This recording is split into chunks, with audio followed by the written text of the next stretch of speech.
ఒకవైపు ఉన్న పథకాలన్నీ రద్దు చేసి చివరికి సున్నా వడ్డీకి కూడా వీళ్ళకు గతి లేకుండా చేసి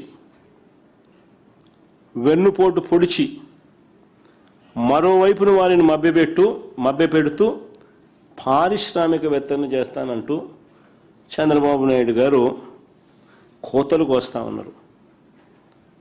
మహిళా సాధికారత కోసం అప్పట్లో మేము అమూల్ను తీసుకొచ్చినాం, హిందుస్థాన్ లేవర్ను తీసుకొచ్చినాం, ప్రాక్టర్ అండ్ గ్యాంబుల్ని తీసుకొచ్చినాం, ఐటీసీని తీసుకొచ్చినాం, రిలయన్స్ని తీసుకొచ్చినాం. ఇలాంటి మల్టీనేషనల్ కంపెనీస్ను తీసుకురావడమే కాకుండా బ్యాంక్ లింకేజెస్ కూడా టైఅప్ చేసి ప్రతి అక్కను ప్రతి చెల్లెమ్మను లక్షాధికారిని చేయాలి అని మహిళా సాధికారత కోసం మా ప్రభుత్వ హయాంలో అమలు చేసిన పథకాలు ఆసరా, చేయూత, ఈబీసీ నేస్తం, కాపు నేస్తం, జగనన్న తోడు, జగనన్న చేదోడు, నేతన్న నేస్తం, వాహన మిత్ర, సున్నా వడ్డీలు ఇవన్నీ మేము అమలు చేసి అక్క చెల్లెమ్మలను నిలబెట్టే కార్యక్రమం చేస్తే ఇవన్నీ రద్దు చేసి చంద్రబాబు నాయుడు గారు చివరికి ఇది నాబార్డ్ నివేదిక ఒకసారి మీరే గమనించండి.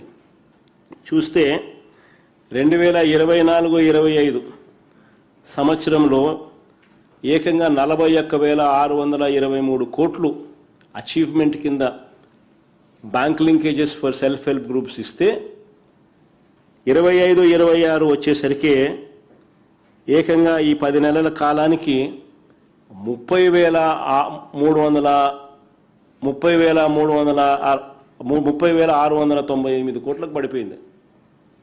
మా ప్రభుత్వ హయాంలో ప్రతి సంవత్సరం పెరుగుతా పోతే 2020-21లో 20,808 కోట్లు, 2021-22లో 33,000 కోట్లకు, దాని 20,808 33,568 కోట్లకు పెరిగి ఆ తర్వాత అక్కడి నుంచి 38,014 కోట్లు 2022-23లో పెరిగి దాని తర్వాత 2023-24లో ఏకంగా 49,626 కోట్లకు మేము పెంచుకుంటా పోతే చంద్రబాబు నాయుడు గారి హయాంలోకి వచ్చేసరికి ఏకంగా 49,626 కోట్ల నుంచి 2024-25 సంవత్సరానికి అక్క చెల్లెమ్మలకి ఇచ్చే బ్యాంక్ క్రెడిట్ లింకేజు ఏకంగా 41,623 కోట్లకు తగ్గిపోయింది.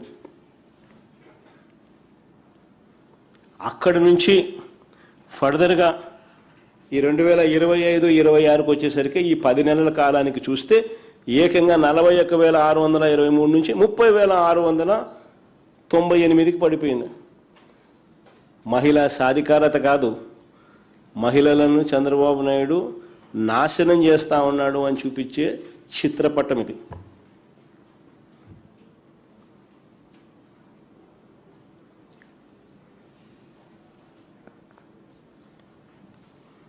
మళ్ళీ ఇప్పుడు వారిని మోసం చేస్తూ పారిశ్రామికవేత్తలు చేస్తారంట. ఎంత మోసం చేస్తున్నాడు ఈ మనిషి, ఇంత అన్యాయం చేస్తా ఉన్నాడు.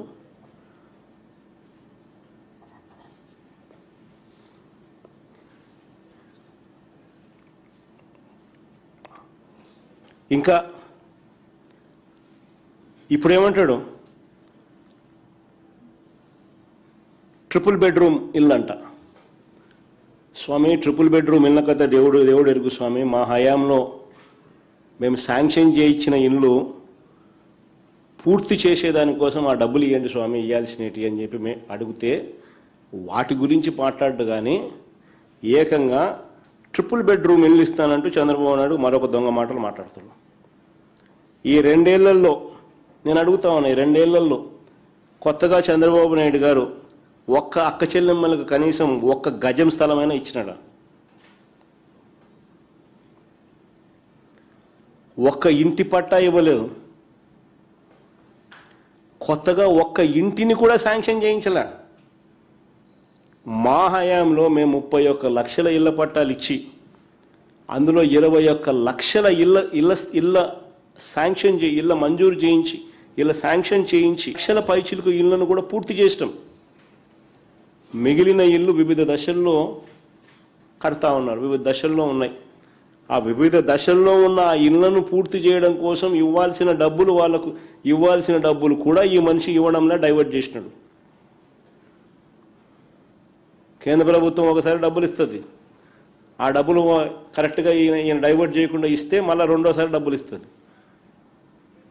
కేంద్ర ప్రభుత్వం డబ్బులు ఇచ్చింది, ఈయన డైవర్ట్ చేసినాడు, ఇంకా ఫినిష్, అంతే, పథకం అయిపోయింది. పైగా ఆ పథకం మళ్ళా ముందుకు సాగించినారు అని అంటే ఈయన తరపు నుంచి చేయాల్సినటివి కొన్ని చేయాలి కాబట్టి అవన్నీ చేయడం ఎందుకులే అని చెప్పి అది కూడా ఆపేసినాడు. ఈ రెండే కారణాలు. ఈ ఉన్న ఇళ్లను కంప్లీట్ చేయడం అనేది చెయ్యి స్వామి అని ఓ పక్క అంటా ఉంటే, ఓ పక్క ఏమంటాడు, ట్రిపుల్ బెడ్రూమ్ అంటాడు. ట్రిపుల్ బెడ్రూమ్ అనడమే కాదు, మేనిఫెస్టోలో ఆయన ఏమన్నాడు తెలుసా? మేనిఫెస్టోలో ప్రతి ఇంటి నిర్మాణానికి అదనంగా ఆదివాసీలకు 1,00,000, ఎస్టీలకు అంటే కొండ ప్రాంతం కాకుండా కింద ప్రాంతంలో ఉన్న ఎస్టీలకు 75,000, ఎస్సీలకు చేనేతలకు 50,000,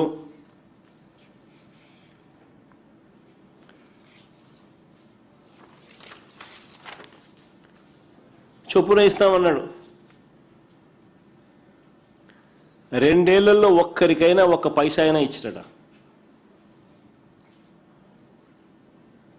అదనంగా ఇస్తానని చెప్పిన ఈ వ్యక్తి కనీసం 2 ఏళ్లలో ఒక్కరికైనా 1 పైసా ఇవ్వలేదు. దీని మీద గట్టిగా అడిగితే 16 రోజుల అసెంబ్లీ సమావేశాల తర్వాత కూడా ఈ పెద్ద మనిషి నోట్లో నుంచి 1 మాట రాల. స్కూళ్ళు, హాస్పిటళ్లలో నాడు నేడు పనులు ఆగిపోయినాయి. అయ్యా, నాడు నేడు పనులు ఆగిపోయినాయి అని గట్టిగా ప్రశ్నిస్తూ అడిగాం. వీటికి సంబంధించి 1 మాట లేదు. అయా, 17 మెడికల్ కాలేజీలు ప్రైవేటీకరణ వద్దు అని ప్రజలు పెద్ద ఎత్తున సంతకాలతో తమ నిరసనను కూడా తెలియజేసిన పరిస్థితుల మధ్య మీ నిర్ణయాన్ని వెనక్కి తీసుకుని ఆ 17 మెడికల్ కాలేజీలను, ఆ 17 దేవాలయాలను పూర్తి చేయండి అయ్యా చంద్రబాబు అని చెప్పి గట్టిగా అడిగితే దాని గురించి కూడా 1 మాట లేదు. ఆరోగ్యశ్రీకి ఇంతవరకు ఆయన పెట్టిన బకాయిలు, 2 ఏళ్లకే ఆయన పెట్టిన బకాయిలు 3,150 కోట్లు.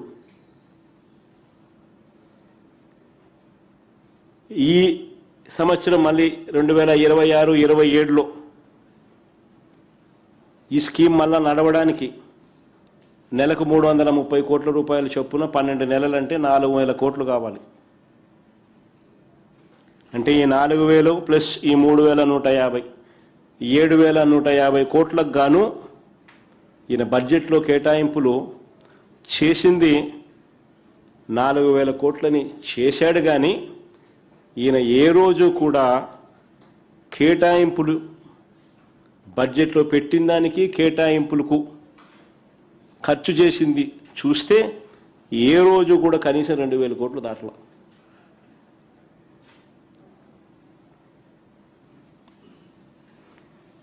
అయ్యా చంద్రబాబు గారు, 7,150 కోట్లు కావాలి, వీటికి సంబంధించి డబ్బులు ఎప్పుడు ఇస్తున్నావు?